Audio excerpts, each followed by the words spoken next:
Dalam mengerjakan puasa ini teman-teman sekalian, karena dia ibadah yang sangat besar pahalanya, maka sangat dianjurkan agar kita melakukannya dengan dua syarat. Dengan dua syarat. Yang pertama adalah keimanan, dan yang kedua adalah mengharapkan pahalanya. Kita lihat hadisnya riwayat Bukhari Muslim. Rasulullah SAW bersabda, "Man shama Ramadhana imanan wa ihtisaba, ghufira lahu ma taqaddam min dhanbihi." Barang siapa yang berpuasa Ramadan karena keimanan dan semata-mata mengharapkan pahalanya, niscaya diampuni dosa-dosanya yang telah lalu. Yang dimaksud dengan keimanan artinya dia tahu ini Allah perintahkan lalu dia kerjakan. Bukan karena ikut-ikutan sama orang. Bukan karena teman-temannya semua puasa lalu dia puasa. Artinya walaupun dia sendiri dia akan puasa. Jadi ini beda ya. Orang ibadah hanya karena ikut-ikutan meramaikan dengan orang ibadah karena tahu ini perintah Allah. Tentu beda. Kalau orang lakukan karena ini perintah Allah, ada keikhlasan di situ. Dia akan dapat pahala. Itu dimaksud dengan keimanan dan yakin akan mendapatkan pahalanya serta ihtisab, mengharapkan pahala. Ya. Puncak ibadah seseorang Muslim kalau dia mengejar apa yang Allah janjikan di ibadah yang sedang dia kerjakan.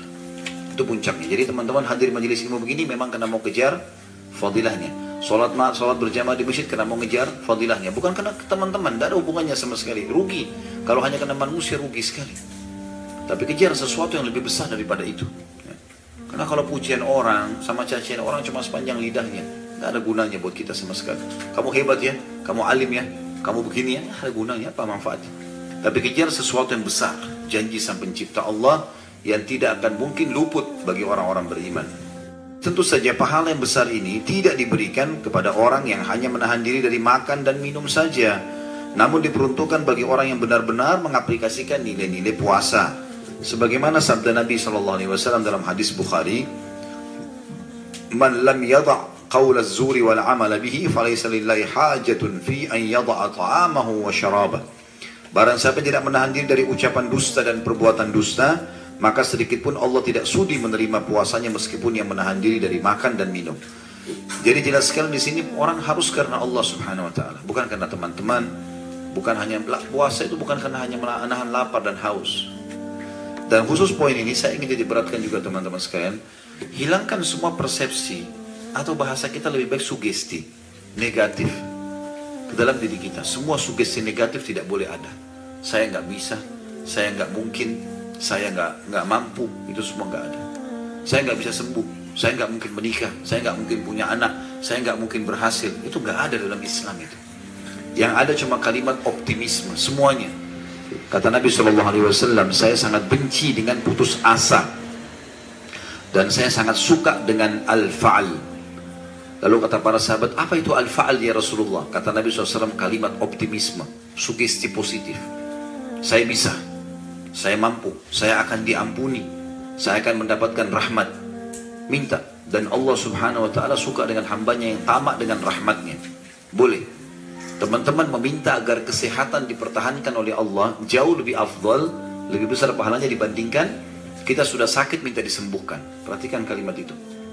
Seseorang sudah kaya minta agar Allah tambah kekayaannya, sudah pintar minta agar ditambah kepintarannya, jauh lebih besar pahalanya lebih besar dibandingkan dia dalam kondisi bangkrut lalu minta dikeluarkan dari masalahnya. Jadi kita tamak dengan rahmat Allah lebih afdal, lebih baik. Makanya kata Nabi SAW, kenali Tuhanmu pada saat kau sedang senang, maka dia akan mengenalimu pada saat kau sedang susah.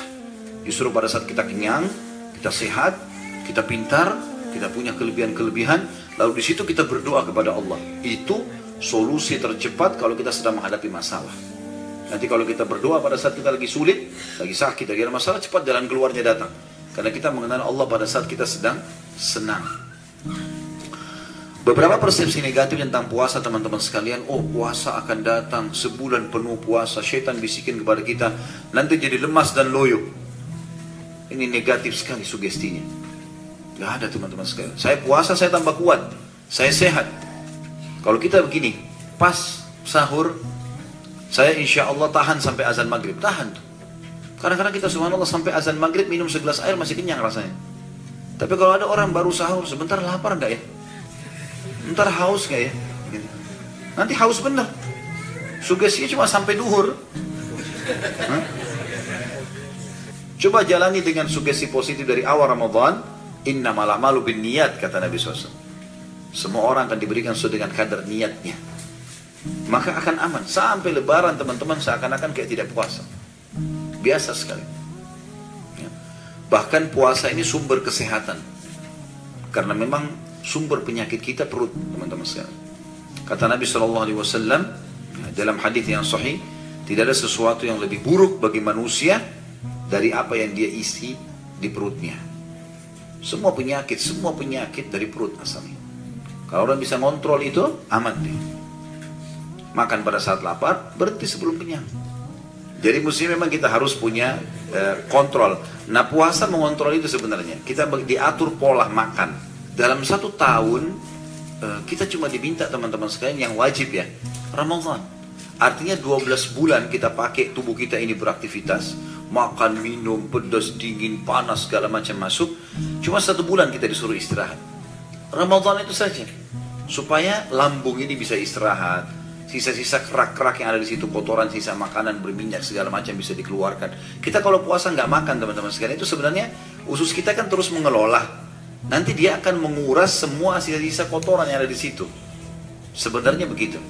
Jadi puasa itu manfaatnya besar. Jangan dianggap persepsi negatif itu bikin lemas, bikin loyo, dusta semua itu.